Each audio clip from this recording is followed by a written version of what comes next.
안녕하세요. 저는 유치원생 딸을 하나 키우는 40대 워킹맘입니다. 얼마 전까지만 해도 또래 여자들과 다르지 않은 평범한 인생을 살아왔다고 생각한 사람이죠. 하지만 저 하나만 바라보고 사시던 친정엄마가 세상을 떠나신 날, 저는 예전 같으면 결코 상상도 하지 못했을 기막힌 진실과 마주하게 됩니다. 그 진실이 얼마나 무섭고 놀랍든지 시간이 한참 흐른 지금까지 밤잠을 설치게 만들곤 하네요. 저는 대학에 입학하던 해 친정아버지를 잃었습니다. 오랫동안 지병을 앓으시던 아버지가 결국 세상을 떠나신 거죠. 그때부터 엄마는 오로지 저 하나만 바라보며 사셨어요. 남들 다 있는 아버지가 안 계신다는 게 자식한테 서러움이 될까봐 온갖 험한 일을 마다하지 않고 저를 뒷바라지하셨습니다. 남의 집에서 파출부를 하시기도 했고 시장 한 귀퉁이에 좌판을 깔고 앉아 야채를 파시기도 하셨죠. 그렇게 억척스럽게 살아오신 친정엄마 덕분에 저는 대학 공부를 무사히 마치고 졸업 후엔 남들처럼 번듯한 직장 생활도 시작할 수 있었어요. 그러다 남편을 만나게 됐습니다. 같은 회사 다른 부서 사람이었는데 말수는 적어도 늘 한결같은 사람이었어요. 힘든 일이 있어도 내색하지 않고 묵묵히 자기 몫을 해내는 모습이 믿음직스럽더군요. 만난 지 1년쯤 됐을 때 남편이 먼저 결혼 얘기를 꺼냈고 저 역시 이 사람이라면 평생을 함께해도 좋겠다는 확신이 들어 결혼을 결심하고 양가 상견례 날짜를 잡았습니다. 상견례가 있던 날 친정엄마는 평소에 쉽게 보기 힘들 정도로 곱게 단장을 하셨어요. 딸 예비 시부모님 만나는 자리라고 며칠 전부터 고민을 거듭하며 옷을 고르시던 모습이 아직도 눈에 선하네요. 그런데 상견례 장소로 잡은 한정식 집에 발을 들이자마자 생각지도 못한 일이 일어났어요. 제 시어머니 될 분과 친정엄마가 얼굴을 마주한 순간 두 분이 화들짝 놀라며 표정이 굳어지는 게 느껴지더라고요. 덩달아 저까지 멈칫해서 잠시 할 말을 잃고 당황스러운 표정으로 고개만 갸웃거렸죠. 그때 말없이 저희 친정엄마를 뚫어지게 바라보시던 예비 시어머니가 먼저 입을 여셨습니다.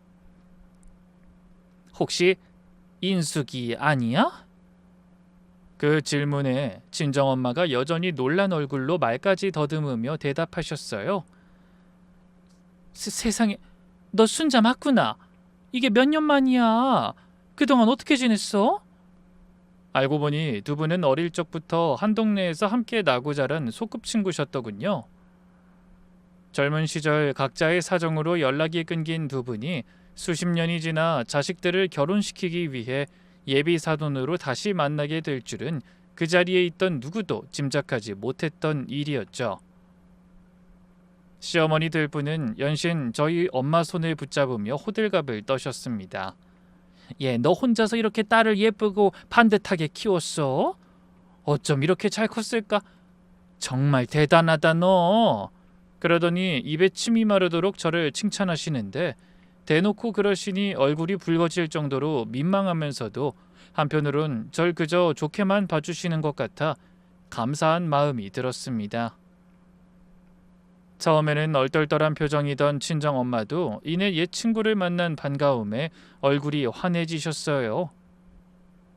그런데 상견례가 끝나고 집에 돌아오는 택시 안에서 엄마가 의외의 말씀을 꺼내셨습니다. 걱정스러운 얼굴로 조용히 제 손을 잡더니 이런 걸 물으셨죠. 예, 너 이 결혼 다시 생각해보면 안 되겠니? 아까는 말 못했지만 너희 시어머니 자리 보통 내기가 아니야. 동네에서도 어릴 때부터 성질 사납기로 소문이 자자했었어. 저는 어리둥절한 얼굴로 되물었어요. 그게 무슨 소리야? 저는 인사드리러 갔을 때도 그렇고 오늘도 되게 반갑게 대해주시던데? 엄마도 봤잖아. 겉으로 보이는 게 다가 아니야. 엄마가 어릴 때부터 봐서 잘 알아. 절대 만만한 사람 아니거든? 분명히 나중에 너 고생시킬 거야. 엄마는 이 결혼 내키지 않는다.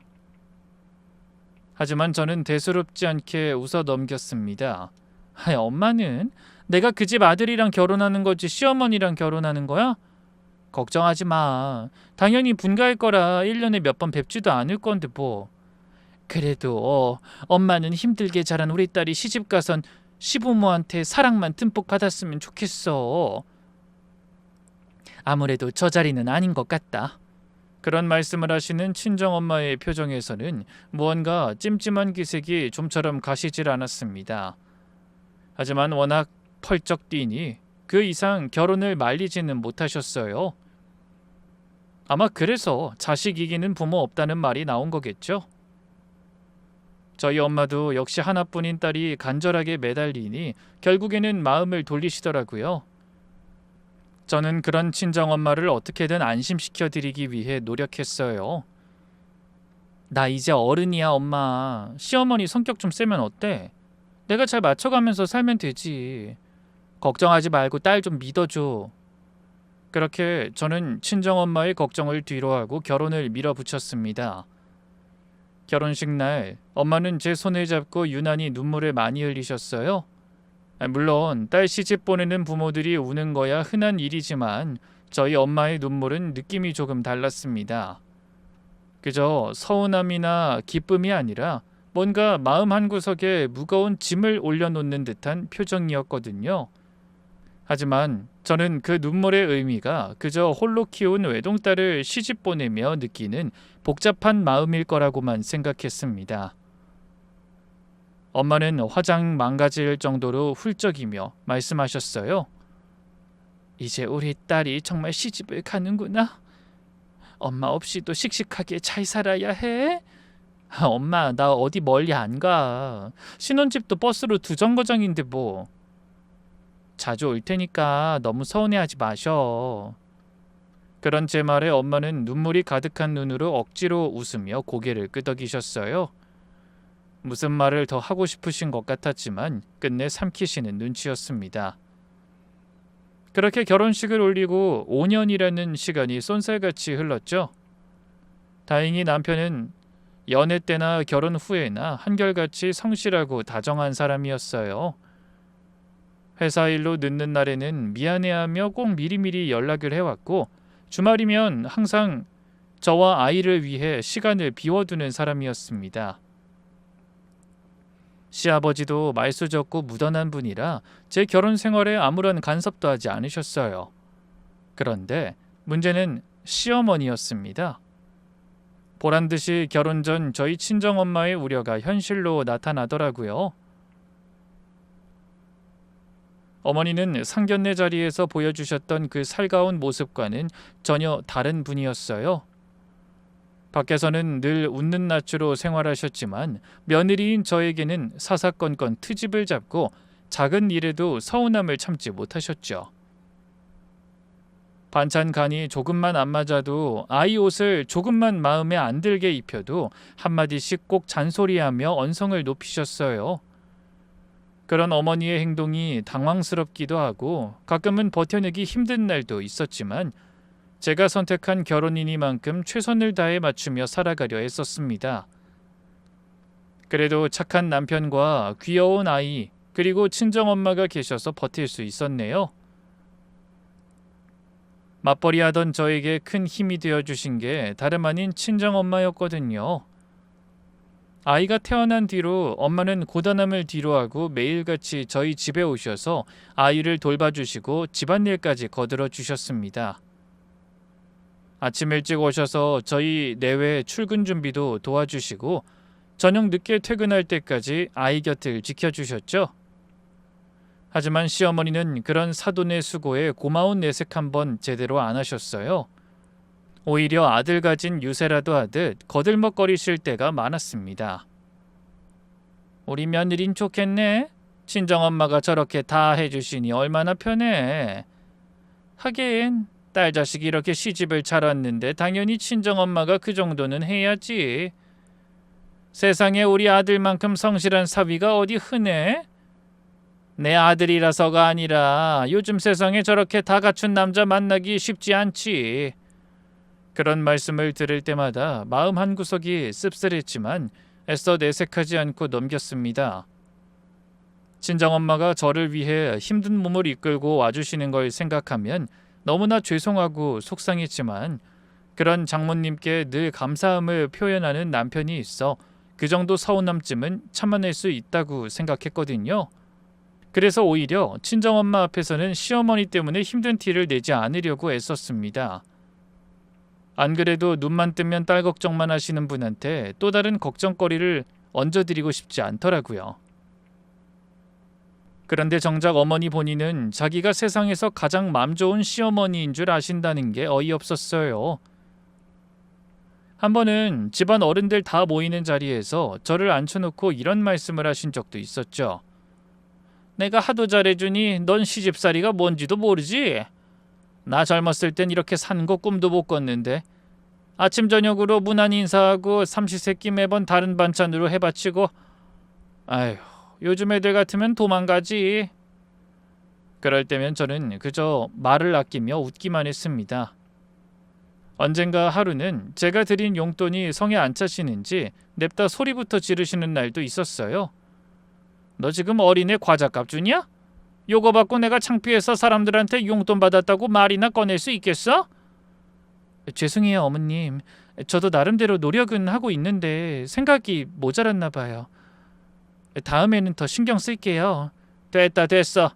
내가 너한테 뭘 바라겠니?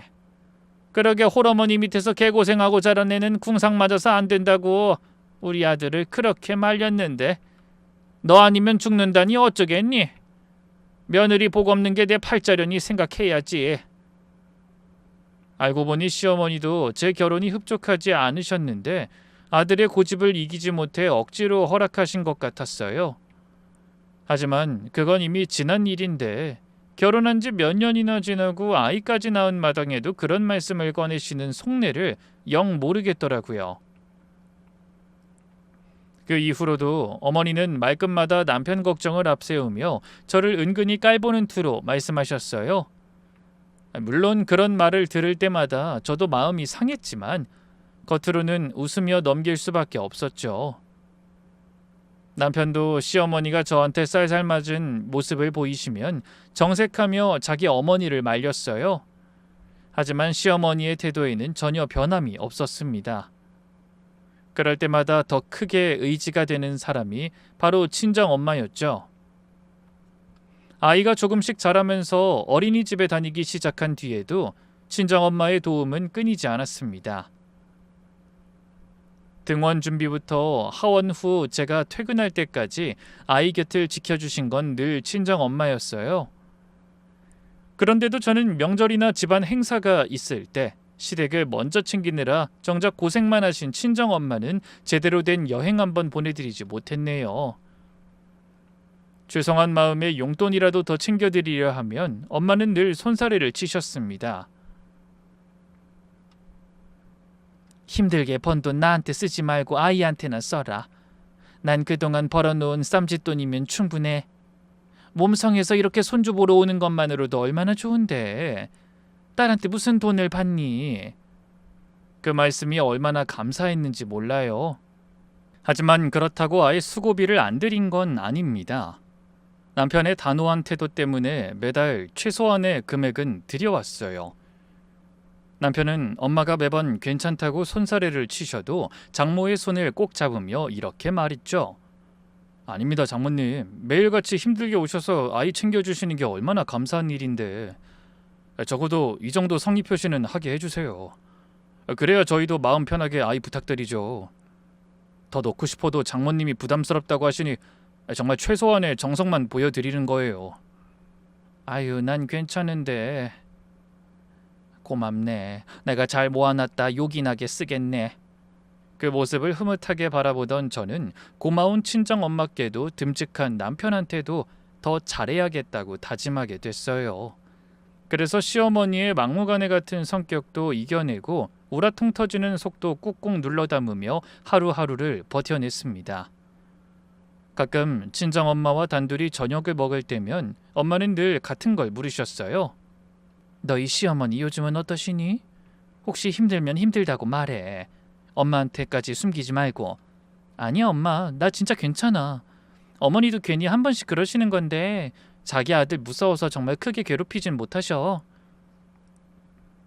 나는 엄마가 이렇게 옆에서 도와주는 게 너무 좋아서 그까지 시어머니 잔소리는 신경 쓰이지도 않아. 그럴 때마다 엄마는 씁쓸하게 웃으며 제 손을 꼭 잡아주셨습니다. 그 손이 얼마나 거칠고 투박한지 그동안 엄마가 겪어냈을 고단한 세월이 고스란히 느껴지는 것 같았죠. 그런데 언젠가부터 친정엄마가 부쩍 야위어 보인다는 생각이 들었어요. 아이를 봐주시면서도 예전처럼 밝게 웃는 시간이 줄어들었고 걱정스러운 제 물음에 말끝을 흐리시는 일이 잦아졌습니다. 엄마, 요즘 무슨 걱정 있어? 얼굴이 왜 그래? 걱정은 무슨, 그냥 나이 들어서 그런 거지. 신경 쓰지 마. 그냥 그런 게 아닌 것 같아서 그러지. 통 입맛도 없는 것 같고. 혹시 어디 아픈 거 아니야? 나랑 병원 가볼까? 아니야. 저번에 감기 앓고 나서 입이 까슬까슬해서 그래. 시간 좀 더 지나면 괜찮아지겠지 뭐. 저는 그 말을 곧이곧대로 믿었어요. 나이가 드셨으니 예전만큼 체력이 안 따라주시는 거라고만 생각했던 거죠. 그래서 더 맛난 음식도 사드리려 하고 보약도 챙겨드렸습니다. 건강검진도 꼬박꼬박 모시고 갔죠. 하지만 어쩐 일인지 엄마는 예전만큼 기운을 차리지 못하셨어요. 돌이켜보면 그 긴 세월 동안 엄마는 제 앞에서 단 한 번도 힘들다는 내색을 하지 않으셨습니다. 오히려 항상 아무 일도 없는 척 딸 자식 걱정시키지 않으려 웃기만 하셨죠. 늘 무거운 삶의 무게는 엄마 차지였고 저는 결혼 전이나 결혼해서 부모가 된 후에나 엄마의 그늘 아래서 편하게만 지내왔던 겁니다. 그래서 죄송한 마음에 더 신경 쓰여 노력했지만 엄마의 안색은 좀처럼 좋아지지 않았습니다. 그러던 어느 날 함께 저녁을 먹다 엄마가 문득 이런 말씀을 꺼내셨어요. 나 이번 주말에 지방에 좀 다녀와야겠다. 고향 친구들도 만나고 사촌 언니도 보고 오려고. 저는 반가운 마음이 먼저 들어 활짝 웃어 보였어요. 그동안 딸 자식 챙기느라 몇 년째 제대로 된 나들이 한번 못하신 분이니 그런 기회에 며칠이라도 푹 쉬다 오시면 좋겠다 싶었거든요. 그래? 잘 생각했어, 엄마. 애 본다고 그동안 마음껏 놀러 다니지도 못했는데 간 김에 푹 쉬다 와요. 애는 내가 알아서 할 테니까 아무 걱정하지 말고. 회사에 말해서 월차 쓰면 돼. 그래도 되나 모르겠다. 괜히 나 혼자 쫓아고 너희 힘들게 하는 거 아니니? 무슨 소리야. 엄마도 좀 쉬어야지. 그동안 얼마나 고생했는데. 가서 맛있는 것도 많이 드시고 온천도 가고 그러셔. 그러고는 친정엄마 손에 용돈을 좀 두둑하게 쥐어드렸습니다. 처음엔 극구 사양하시던 엄마도 제가 계속 권하자 못 이기는 척 받으셨어요. 이렇게까지 안 해도 되는데. 그래, 뭐 잘 놀다 올게. 며칠 못 봐서 아쉽지만 잘 지내고 있어. 걱정하지 말고 며칠 있다 얼굴 좋아져서 와. 도착하면 전화 꼭 하고. 그렇게 저는 웃으며 엄마를 배웅해 드렸습니다. 떠나시는 뒷모습이 그날따라 유난히 홀가분해 보여서 저도 덩달아 기분이 좋았어요. 짐가방을 들고 버스에 오르며 손을 흔들어 주시던 모습이 지금도 눈에 선합니다. 그게 엄마와 나는 마지막 인사가 될 줄은 그땐 꿈에도 몰랐다는 게 너무나 한스럽네요. 헌데 엄마가 여행을 떠나시고 하루가 지난 오전에 그 일이 벌어졌습니다. 집에서 아이와 한창 놀아주고 있는데 낯선 번호로 전화가 걸려왔어요. 고개를 갸웃거리며 받았더니 병원이라고 밝힌 상대방의 목소리에서 뭔가 심상치 않은 기운이 느껴졌죠. 김인숙 씨 보호자 되시죠? 환자분이 고속도로에서 교통사고를 당하셔서 지금 응급실로 이송되셨습니다. 최대한 빨리 병원으로 와주셔야 할 것 같습니다. 뭐라고요? 그게 정말이에요? 저희 엄마 많이 다치셨어요? 환자분이 타고 계시던 차량이 눈길에 삼중 추돌 사고를 당했습니다. 나머지는 일단 오셔서 말씀 나누셔야 할 것 같습니다. 서둘러 주세요. 그런 상대의 말에 머릿속이 하얘지는 기분이었어요. 전화를 끊자마자 손이 덜덜 떨려 몇 번이나 휴대폰을 떨어뜨릴 뻔했는지 몰라요. 눈물을 펑펑 흘리며 남편에게 아이를 맡긴 채 정신없이 집을 뛰쳐나와 택시를 잡아탔네요. 기사님께 병원 이름을 말하는데 목소리도 제대로 나오지 않고 안전벨트도 똑바로 채우지 못할 만큼 온몸이 떨렸던 기억이 납니다. 택시를 타고 가는 내내 제발 별일 아니게 그저 가벼운 사고이길 빌고 또 빌었습니다. 하지만 병원에 도착해 마주한 현실은 제 바람과는 너무나 달랐어요. 엄마는 흐릿한 의식 속에서 고통스러워하고 계셨고 응급수술이 필요해 제가 수술 동의서를 써야 하는 상황이었죠. 바로 전날 웃으며 손은 들고 떠났던 분이 눈도 제대로 뜨지 못하고 누워있는 모습을 봐야 하는 심정은 말로 다 표현할 수 없는 슬픔이었습니다. 의사는 발을 동동 구르며 어찌할 바를 모르는 저를 향해 침통한 얼굴로 엄마의 상태를 전했어요. 환자분의 내부 장기 손상이 심각합니다. 최선을 다해보겠지만 마음의 준비를 하셔야 할 것 같습니다. 그게 무슨 말씀이세요, 선생님? 어제까지, 아니 오늘 아침만 해도 저랑 웃으면서 통화하셨던 분이에요. 제발 엄마 좀 살려주세요. 하지만 의사는 아무 대답 없이 그저 안타까운 표정으로 한숨만 쉬었습니다. 제가 주저앉을 것 같은 표정으로 비틀거리자 곁에 있던 간호사가 다급하게 팔을 잡아주며 말했죠.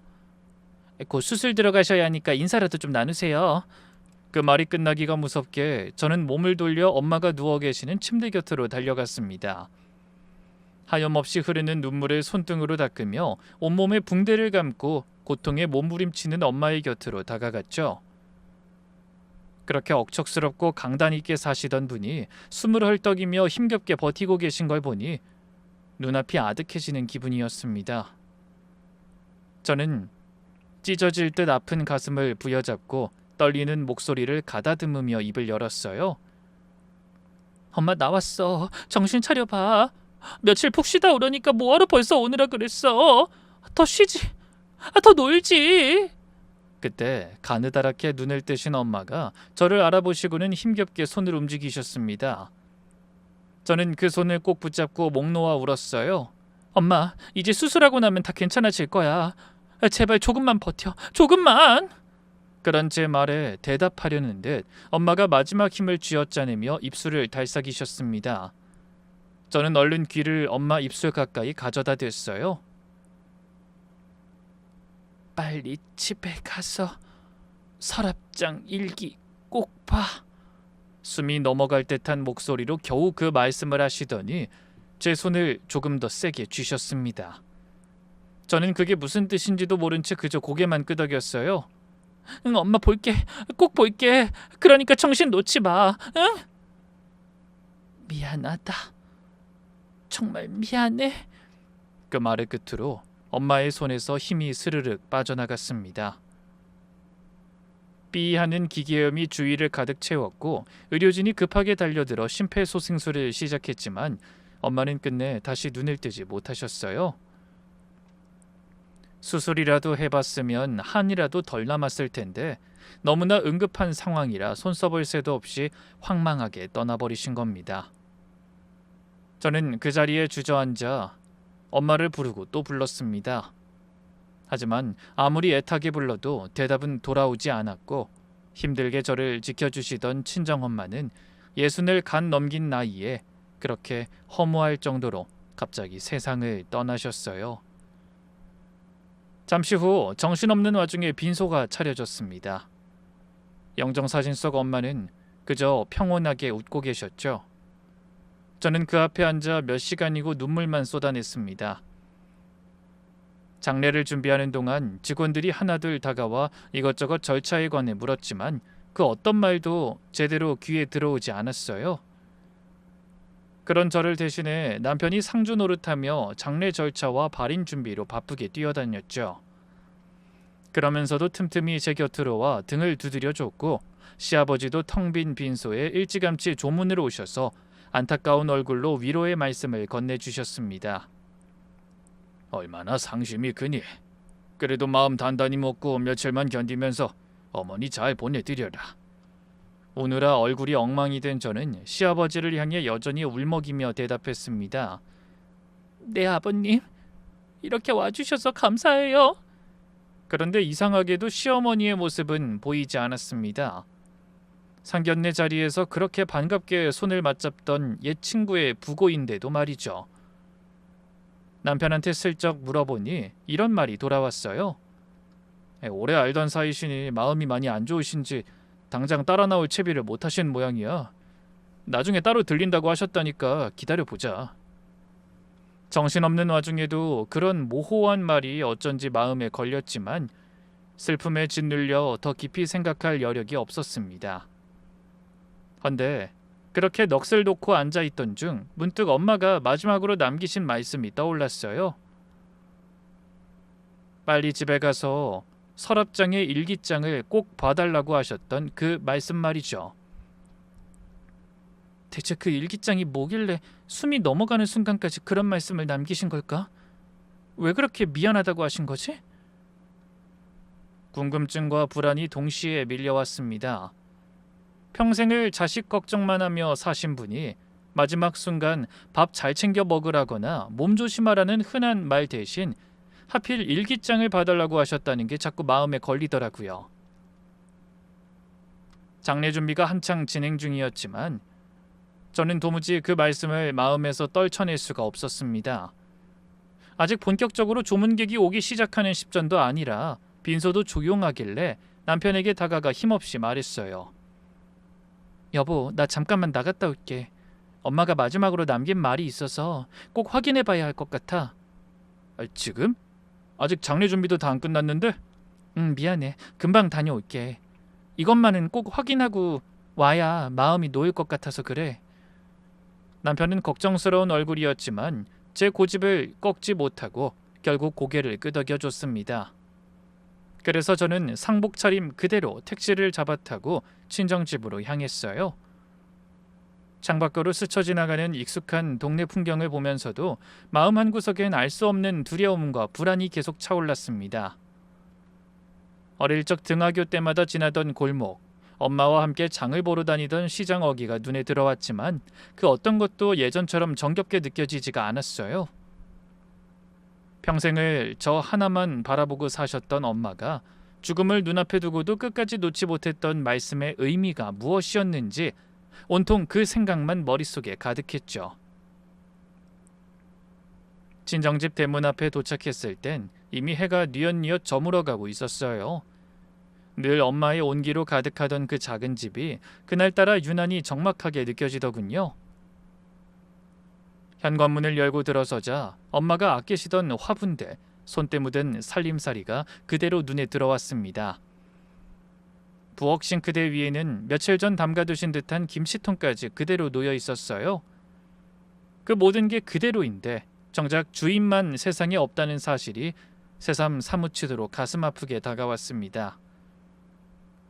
저는 북받치는 서러움을 이기지 못하고 또 한바탕 바닥에 주저앉아 통곡하고 말았어요. 그러다 퍼뜩 정신을 차리고 눈물을 훔치며 안방으로 들어가 엄마가 말씀하신 서랍장 앞에 섰습니다. 오래된 원목 서랍장이 제가 어릴 적부터 그 자리를 지키고 있었죠. 손잡이에 손을 얹는 순간 미친 듯이 심장이 뛰기 시작했습니다. 엄마가 마지막 숨을 몰아쉬면서까지 전하려 했던 그 말씀 속에 대체 어떤 사연이 담겨 있는 건지 너무나 긴장이 되더라고요. 저는 숨을 한번 깊게 들이마신 뒤 떨리는 손으로 천천히 서랍을 잡아당겼어요. 그랬더니 맨 안쪽 구석에 손때 묻은 낡은 공책 몇 권이 놓여 있었습니다. 표지가 다 해질 정도로 오래된 공책이었어요. 그 옆에는 은행에서 받은 영수증 같은 것이 여러 장 함께 묶여 있었는데 언뜻 봐도 날짜가 몇 년은 지난 것들이었죠. 저는 그것들을 두 손으로 조심스레 꺼내 품에 꼭 안았습니다. 엄마의 흔적이 그대로 남아있는 것 같아 너무나 소중하게 느껴졌거든요. 처음에는 손이 떨려 공책을 제대로 펼쳐볼 엄두조차 나지 않았어요. 하지만 엄마가 왜 마지막 순간에 그걸 꼭 봐달라고 하셨는지, 그 안에 무엇이 적혀 있는지 꼭 확인해야만 했습니다. 그래서 두근거리는 마음을 애써 다잡으며 조심스레 낡은 공책의 첫 장을 넘겼어요. 그리고 안에 담긴 사연이 무엇이든 담담하게 마주하자고 다짐했죠. 그렇게 떨리는 마음으로 넘긴 첫 장에는 낯익은 필체로 짧은 문장들이 빼곡히 적혀 있었습니다.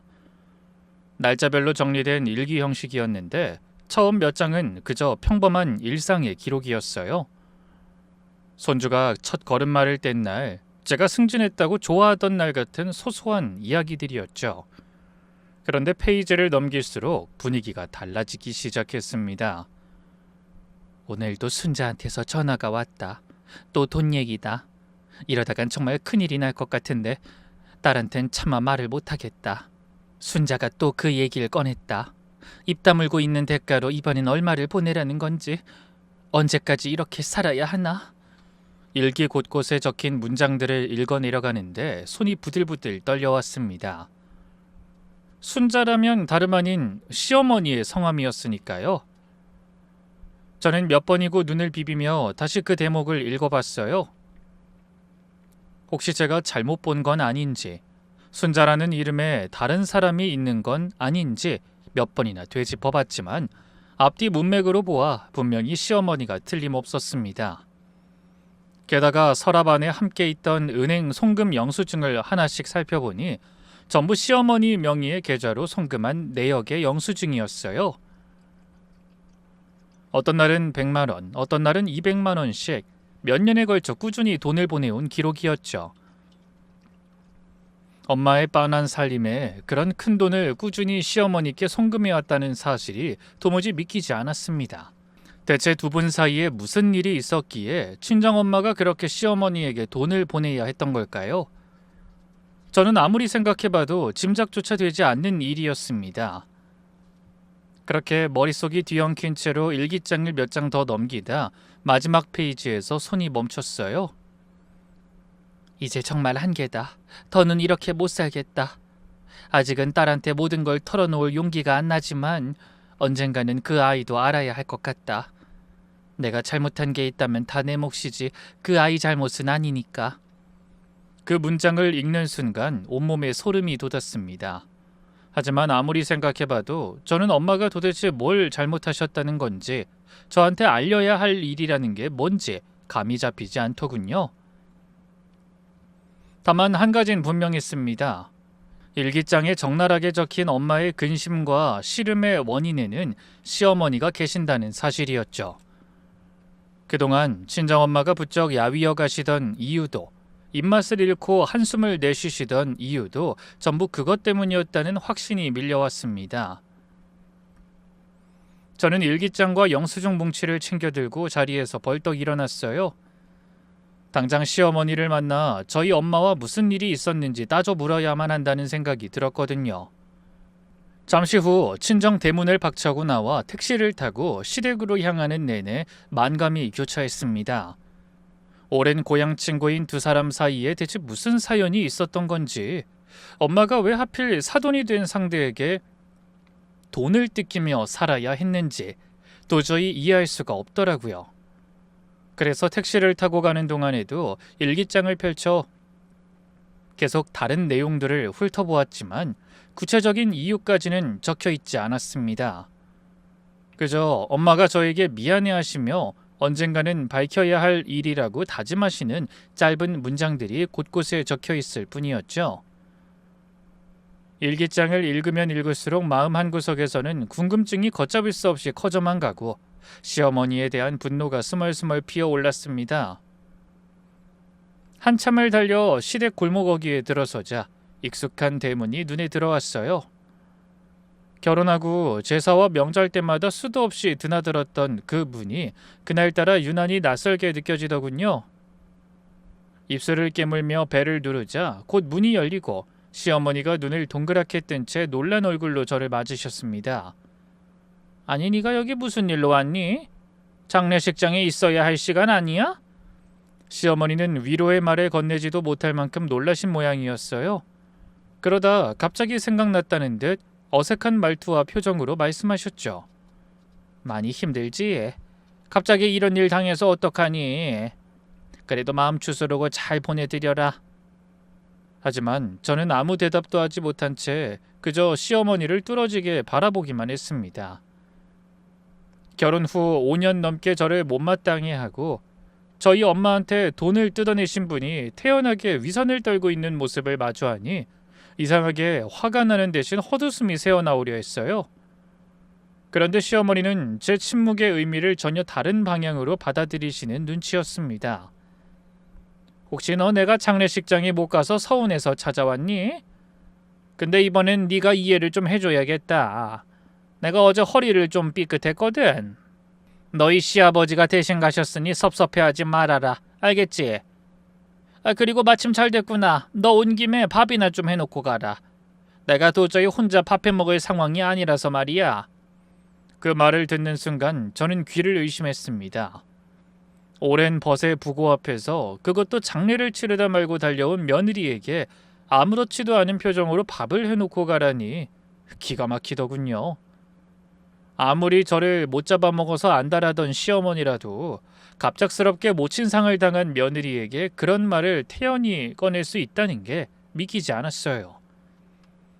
제가 황당한 얼굴로 아무 말 없이 노려보기만 하자 시어머니는 미안해하긴커녕 오히려 답답하다는 듯 언성까지 높이셨습니다. 예, 너 시어미 말 못 들었니? 밥 안 하고 뭐해? 아무리 장례식에 가야 해도 며느리로서 할 건 해야지. 그러더니 제 슬픔이야 대수롭지 않은 일이라는 듯 돌아서며 콧노래까지 흥얼거리시더군요. 그 순간 그동안 억지로 참아왔던 모든 감정이 한꺼번에 터져나왔습니다. 당신, 우리 엄마한테 대체 무슨 짓을 한 거야? 그 말에 시어머니가 화들짝 놀란 얼굴로 돌아섰습니다. 당신? 너 지금 나한테 당신이라고 했니? 이게 어디서 배워먹은 말버릇이야? 하지만 저는 아랑곳하지 않고 가방에 손을 넣어 친정에서 챙겨온 일기장과 송금 영수증 뭉치를 꺼내 시어머니 앞에 흔들어 보였습니다. 그 바람에 영수증 몇 장이 거실 바닥에 떨어졌죠. 다 알고 있으니까 발뺌할 생각하지 말아요. 우리 엄마가 왜 몇 년 동안이나 당신한테 돈을 보내야 했는지 지금 당장 그거나 대답해요. 그러자 바닥에 흩어진 일기장과 봉투를 내려다보던 시어머니의 얼굴이 순식간에 사색이 되었습니다. 하지만 이내 표정을 수습하며 아무것도 모른다는 듯 시치미를 떼기 시작했어요. 그게 무슨 소리야? 너희 엄마가 무슨 돈을 보냈다는 거야? 난 모르는 일이야. 얘가 어디서 무슨 헛소리를 듣고 찾아와서 바락바락 대들어. 아무리 엄마가 갑자기 돌아가셔서 정신이 없다지만 시어미한테 할 소리가 있고 못할 소리가 있지. 헛소리인지 아닌지 여기 적혀있는 거랑 이 송금 영수증 보면 아시잖아요. 어떻게 사돈지간에 그런 짓을 할 수가 있어요? 당신이 사람이야? 제가 얼마나 흥분했는지 목소리가 담장 너머까지 쩌렁쩌렁 울릴 정도로 컸던 모양입니다. 거실 창문을 통해 골목을 지나가던 이웃 사람들이 고개를 빼고 집안을 들여다보는 모습이 보이더군요. 하지만 그때의 저는 그런 남의 시선을 신경 쓸 겨를조차 없었습니다. 그래도 시어머니는 조금도 머뭇거리지 않고 당당하게 맞받아치셨죠. 이게 입에서 나온다고 다 말인 줄 알아? 네가 뭘 안다고 그런 소리 찔거려? 제가 모르긴 뭘 몰라요. 우리 엄마가 몇 년 동안 흘린 눈물을 생각하면 지금 당장 엄마 영정 앞으로 무릎이라도 꿇고 사과하셔야 하는 거 아니에요? 어떻게 그 오랜 시간을... 뭐라고 마음껏 더 소리치고 싶었지만 목이 베어 더 이상 말을 잇지 못하겠더라고요. 그런 저에게 시어머니가 한 발짝 다가서더니 일기장을 빼앗으려 손을 뻗으셨어요. 그게 뭔데? 뭐 너희 엄마가 내 욕이라도 잔뜩 써놓고 죽은 거냐? 그거 이리 내놔봐. 하지만 저는 일기장을 품에 안은 채 한 걸음 뒤로 물러서며 소리쳤어요. 절대 못 드려요. 이게 엄마가 마지막으로 남긴 유일한 증거인데 그걸 왜 당신한테 넘겨요?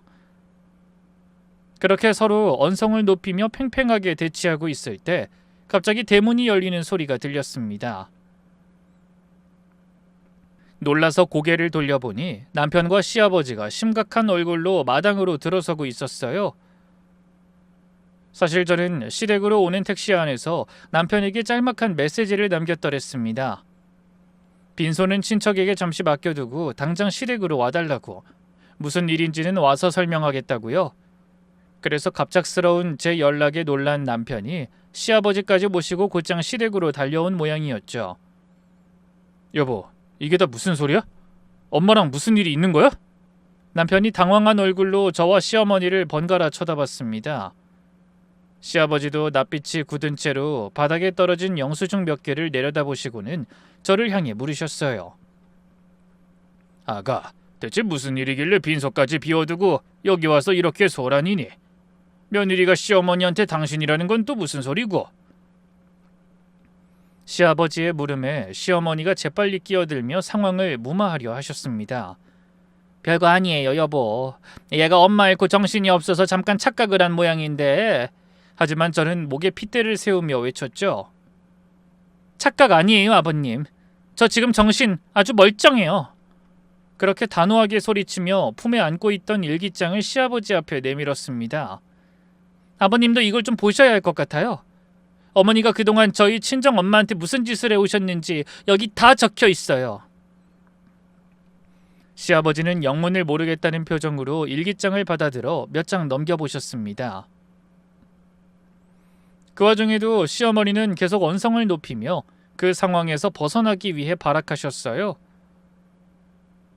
여보, 제 말 듣지 말아요. 애가 제정신이 아니라니까. 거기 뭐가 적혀 있든지 나랑은 상관없는 일이라고요.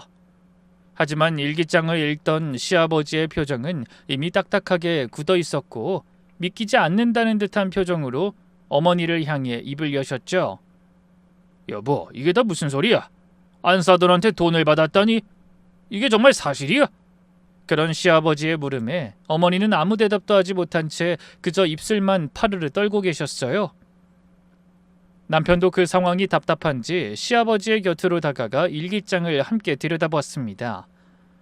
그러다 어느 정도 문제를 파악했는지 눈을 크게 뜨며 저를 향해 물었어요. 지금 이게 다 무슨 내용이야? 장모님이 우리 엄마한테 돈을 보내주셨다는 거야? 도대체 어떻게 된 건지 나한테도 자세히 말해줘. 그런 남편의 얼굴을 마주보며 저는 결국 애써 참아왔던 눈물을 쏟아내고 말았습니다. 목이 메어 당장 말도 제대로 나오지 않았지만 더 이상 미룰 수 없는 순간이라는 걸 알고 있었죠. 그래서 부들부들 떨리는 손으로 바닥에 떨어진 영수증을 들어 남편에게 내밀었습니다. 그 순간 시어머니의 얼굴에서 핏기가 완전히 사라지는 걸 보며 전 다시 한번 다짐했어요. 지난 5년 넘는 시간 동안 저희 친정엄마가 홀로 힘겹게 지켜왔던 비밀을 밝혀야겠다고 말이죠. 그러는 동안 남편과 시아버지의 시선이 저와 시어머니 사이를 번갈아 오가며 짧은 침묵이 이어졌습니다. 저는 21번 크게 고르며 입을 열 준비를 했어요. 그리고 오랜 시간 엄마가 차마 밝히지 못하고 숨겨온 비밀을 쏟아내기 시작했습니다. 사실 저희 엄마는 젊은 시절 아버지를 만나기 전에 어떤 사람한테 속아서 저를 가지셨어요. 그런데 나중에 알고 보니 그 사람은 이미 결혼한 유부남이었고 엄마는 임신한 채로 버림받았던 거예요. 제 입에서 나온 말을 듣고 거실 안에 있던 모두가 얼어붙은 채 아무 말도 하지 못했습니다. 저는 떨리는 손으로 일기장의 마지막 페이지를 펼쳐 남편과 시아버지 앞에 내밀었어요. 손이 떨려 페이지를 넘기는 것조차 쉽지 않았지만 이를 악물고 끝까지 얘기를 계속했죠. 그러다 나중에 아버지를 만나 결혼하시면서 절 낳으신 거고요. 엄마는 제가 이 사실을 알게 될까봐 평생을 전전긍긍하며 사셨던 것 같아요. 그런데 당시에 이미 결혼해서 서울에 올라와 있던 어머니가 우연히 고향 사람을 통해서 이 사실을 알게 되셨던 모양이더라고요. 그 말이 떨어지기가 무섭게 시어머니의 얼굴이 하얗게 질리다 못해 파랗게 변해가는 게 보였습니다. 그러더니 뒷걸음질 치며 거실 소파에 털썩 주저앉으시는 모습에서 엄마의 일기장에 기록된 모든 게 한치의 거짓도 없는 진실임을 깨달았죠. 저는 목소리를 가다듬으며 계속 말을 이어갔어요. 어머닌 상견례 자리에서 예비사돈이 될 사람이 우리 엄마라는 걸 알고 겉으론 반가운 척 손을 잡고 웃으시면서 뒤로는 저를 불륜으로 낳은 아이라고 온 세상에 떠벌리겠다며 엄마를 협박해 오신 거예요. 안 그래요, 어머님? 하지만 그런 제 물음에도 시어머니는 여전히 딱딱하게 굳은 표정으로 아무 말도 하지 못하셨습니다. 저는 일기장 사이에 끼워져 있던 낡은 편지 한 장을 꺼내 들었어요.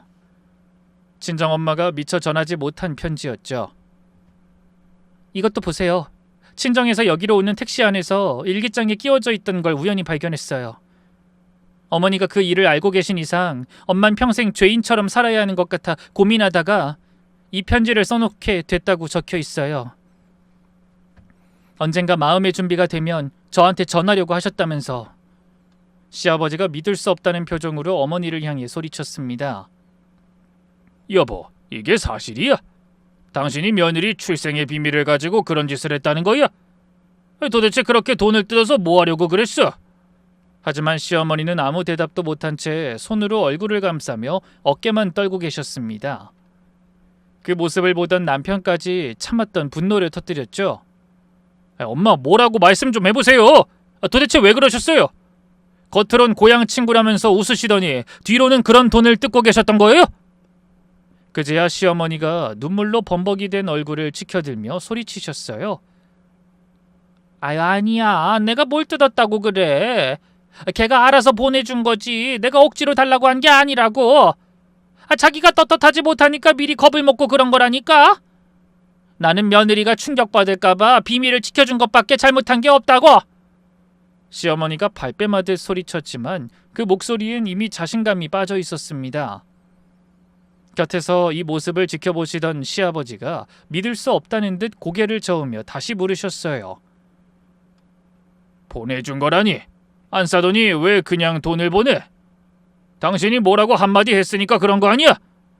도대체 사람을 얼마나 궁지에 몰고 협박했으면 넉넉하지도 않은 형편에 몇 년씩이나 돈을 보냈던 거냐고? 시어머니는 여전히 답을 하지 못한 채 고개만 떨구셨습니다. 저는 다시 일기장을 펼쳐 다른 페이지를 가리켰어요. 오리발 내미지 마세요. 여기 다 적혀 있어요. 엄마가 사고 난 이유도 다 어머니 때문이잖아요. 엄마는 사실 여행을 가신 게 아니었어요. 우리 엄마는 빈손이나 마찬가지인 상황까지 왔는데 어머님이 또 돈을 요구하시니까 지방에 사는 친척한테 급전을 부탁하러 가셨던 거예요. 그리고 또 애를 봐주러 급하게 올라오시다가 사고를 당하신 거라고요. 그 말을 듣는 순간 남편의 얼굴에서 핏기가 가시는 게 보였습니다. 뭐라고? 그럼 장모님이 그날 돈 때문에 길을 나섰다가... 저는 더 이상 말을 잇지 못하고 고개만 끄덕였습니다. 시어머니는 온몸을 덜덜 떨며 현실을 부정하시더군요. 아니야, 그게 왜 내 탓이야? 지가 요령 없이 그 먼 곳까지 가서 부탁한 게 잘못이지. 내가 등 떠밀어 간 거 아니란 말이야. 하지만 아무도 그 말에 대꾸하지 않았어요. 남편도 시아버지도 그저 참담한 얼굴로 서 있기만 했죠. 그 침묵이 견디기 힘들었는지 어머니가 또다시 떨리는 목소리로 변명을 늘어놓기 시작하셨습니다. 나도 처음엔 그렇게까지 할 생각은 아니었어. 너무 급해서 그냥 몇 번만 부탁하려고 했는데 어쩌다 계속 그렇게 된 건지. 그 말도 안 되는 핑계와 변명에 제가 콧방귀를 끼며 답했네요. 몇 번이요? 처음에 돈을 보낸 게 저희 결혼하고 2달도 안 됐을 때였어요. 그 뒤로 5년이 넘게 꾸준히 돈을 보내달라고 연락하고 문자 보내고. 그동안 우리 엄마가 어떤 마음으로 하루하루를 버텼을지 어머니는 상상이나 해보셨어요? 엄마도 남자한테 억울하게 속아 평생 한을 안고 사셨는데 어떻게 친구라는 사람이 그런 상처를 이용해서 이럴 수가 있어요? 이게 사람이 할 짓이에요? 제 물음에 어머니는 아무 대답도 하지 못한 채 고개를 떨구셨습니다. 시아버지는 그런 아내의 모습을 한참 동안 말없이 바라보시더니 무겁게 가라앉은 목소리로 입을 여셨어요. 당신 당장 짐 싸서 나가. 난 더 이상 당신 같은 사람이랑 한 집에서 살 자신 없다. 그 순간 집안은 찬물을 끼얹은 듯 고요해졌습니다. 시어머니는 눈을 커다랗게 뜬 채 눈물을 흘리셨지만 차마 그 말에 싫다고 하진 못하시더군요. 남편 역시 침통한 표정으로 입을 꾹 다물고 있을 뿐 자기 아버지를 말리지 못했어요. 그 모든 광경을 지켜보던 저는 이상하게도 통쾌함보다는 씁쓸함이 더 크게 밀려오는 걸 느껴야 했습니다. 5년 가까이 저를 옥죄던 그 기세등등한 시어머니의 모습이 한낱 초라한 죄인으로 보이더군요. 하지만 그렇다고 돌아가신 저희 엄마가 살아 돌아오시는 건 아니라는 생각에 더 사무치는 슬픔이 밀려왔어요.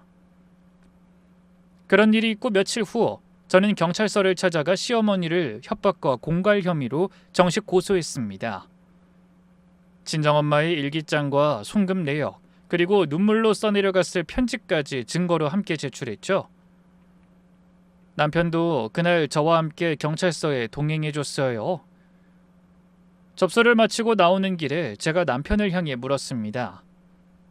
당신 정말 괜찮겠어? 어머니 큰 벌을 받게 되실지도 몰라. 그 말을 들은 남편이 슬픈 얼굴로 고개를 끄덕이더니 제 손을 꼭 잡으며 나지막히 대답했어요. 장모님이 얼마나 큰 고통을 안고 돌아가셨을지 생각하면 당신한테 뭐라고 할 말이 없어.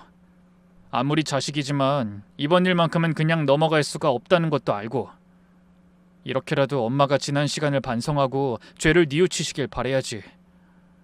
그 말이 얼마나 큰 위로가 됐는지 모릅니다. 그런데 조사가 시작되고 2주가 지날 무렵 담당 형사를 통해 전해들은 수사 결과는 정말 황당함 그 자체였어요. 피해자분 휴대폰에서 시어머니가 보낸 협박성 문자가 다수 발견됐습니다. 5년에 걸쳐 총 9,800만 원 상당의 금액이 송금된 사실도 계좌 추적을 통해 확인됐고요. 네? 액수가 그렇게나 많았어요? 도대체 그 많은 돈을 다 어디에 쓰신 걸까요? 혹시 그것도 확인이 됐나요? 제 질문에 형사가 조금 머뭇거리는 모습을 보이더니 이내 조심스럽게 고개를 끄덕이며 생각지도 못한 답을 내놨습니다. 확인해보니 상당 부분이 유흥업소에서 사용된 걸로 보입니다. 유흥업소요? 아니, 저희 엄마한테 받은 돈으로 어머니가 술집에 다니셨다는 말씀이에요? 네, 그 남성 접대부가 있는 업소로 조사됐고요. 거의 매달 같은 곳에서 결제가 이루어졌습니다. 아마 거기 단골 손님이었던 것 같습니다. 그 말을 듣는 순간 너무 어이가 없어서 헛웃음이 터져나왔어요. 저희 친정엄마가 그 오랜 시간 허리띠를 졸라매며 모아오신 돈이 고작 그런 곳에서 흥청망청 쓰였다는 사실을 도저히 믿을 수가 없더라고요. 평생을 남들 앞에서는 조신한 현모양처인 척 살아오신 분이 뒤로는 그런 이중적인 생활을 해오셨다는 사실에도 이가 갈릴 정도의 증오심이 밀려왔어요. 그것도 저희 친정엄마의 약점을 이용해 쌈짓돈을 털어서 그런 짓을 벌이셨다니 말문이 막히고 억장이 무너지는 심정이었죠. 그런데 제가 놀랄 일은 거기서 끝이 아니었어요. 형사가 슬쩍 꺼낸 마지막 말이 저를 더욱 절망하게 만들었거든요. 시어머니가 저희 엄마의 사고 소식을 듣고 오히려 안심했던 것 같은 눈치라고 하더군요. 하긴 자신이 저지른 죄를 모를 리가 없는데 그 모든 사실을 아는 저희 엄마가 갑자기 돌아가셨으니 감쪽같이 진실이 숨겨질 거라고 믿으며 안심했을 것 같더라고요. 하지만 엄마가 그런 증거를 남겨놓으셨을 거라고는 상상도 못하셨겠죠.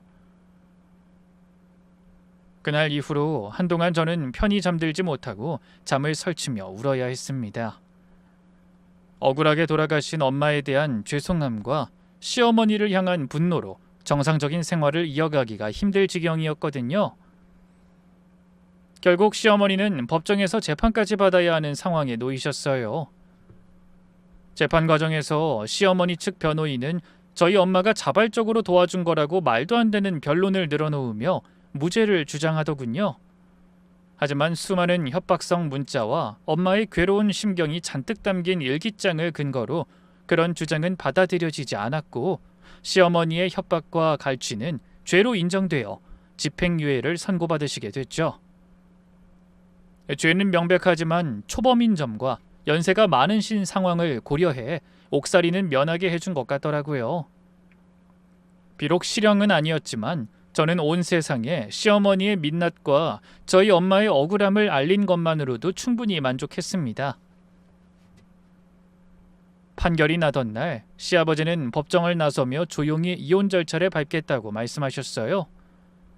이런 상황에서 그 사람을 감싸면 내가 무슨 낯으로 너랑 내 손주를 보겠니? 지금까지 내가 그 사람을 몰라도 너무 몰랐구나. 정말 미안하다. 아버님 잘못 아니잖아요. 그동안 저한테 잘해주신 거 엄마도 다 알고 계세요. 그것만으로도 감사하게 생각하실 거예요. 남편도 자기 어머니의 실체를 알게 된 뒤로는 완전히 부모 자식으로서의 인연을 끊겠다고 선언했습니다. 물론 처음엔 혼란스러워하는 것처럼 보이기도 했지만 차츰 시간이 지나며 자신이 지켜야 하는 건 저와 아이라는 생각을 굳힌 것 같았어요. 여보, 그동안 힘들었지? 전부 내 탓인 것 같아서 미안해. 앞으로는 장모님이 하늘에서 다 보고 계신다고 생각하고 더 잘할게. 그 약속을 지키려는 듯 남편은 저에게 힘이 되기 위해 최선을 다해 노력했어요. 시아버지도 어머니와의 이혼 절차를 차근차근 진행해 나가셨습니다. 그렇게 한순간의 즐거움을 위해 저희 엄마에게 악행을 일삼아온 시어머니는 아들과 남편에게 외면당한 채 홀로 쓸쓸한 노년을 보내는 형벌을 받게 되셨죠. 오랜 세월을 두 얼굴로 살아오신 대가라는 생각이 들더군요. 그런 폭풍우가 몰아치고 벌써 1년이란 시간이 흘렀습니다.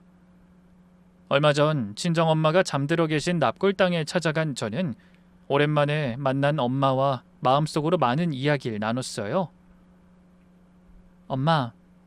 엄마가 평생 숨기고 싶어 했던 그 비밀은 이제 나한테 더 이상 부끄러운 일이 아니야. 난 그 일로 돌아가신 아빠가 나를 얼마나 사랑으로 키워주셨는지 새삼 깨닫게 됐거든. 아빠는 내가 친딸이 아니라는 사실을 다 알면서도 끝까지 비밀을 지키고 내가 상처받지 않게 하려고 노력하신 거잖아. 난 정말 축복받은 아이였어. 고마워요. 힘든 순간에도 나를 포기하지 않고 낳아서 사랑받는 사람으로 만들어줘서. 당연히 사진 속 엄마는 아무 대답 없이 웃고만 계셨지만 저는 하늘에서 만난 두 분이 저를 바라보며 흐뭇해하고 계실 거라고 생각했습니다. 그래서 지금의 저는 예전보다 훨씬 더 단단해진 마음으로 열심히 하루하루를 살아가기 위해 노력하고 있어요. 두 분이 저를 지켜보고 계실 거라고 생각하면 잠시도 멍하니 넋놓고 살아갈 수가 없더라고요. 가끔 아이가 제 방에 있는 외할머니의 사진을 보며 묻곤 합니다. 엄마, 할머니는 지금 행복하게 지내실까? 그럼 할아버지 만나서 우리가 얼마나 잘 지내는지 다 지켜보고 계실 거야. 아이와 그런 얘기를 나눌 때마다 억척스럽고 다정했던 친정엄마의 손길이 새삼 그리워지네요. 그래서 언젠가 저 역시 아이에게 그렇게 다정하고 따뜻한 엄마로 기억되도록 최선을 다해 살아가겠다는 다짐을 마음속에 새겨봅니다.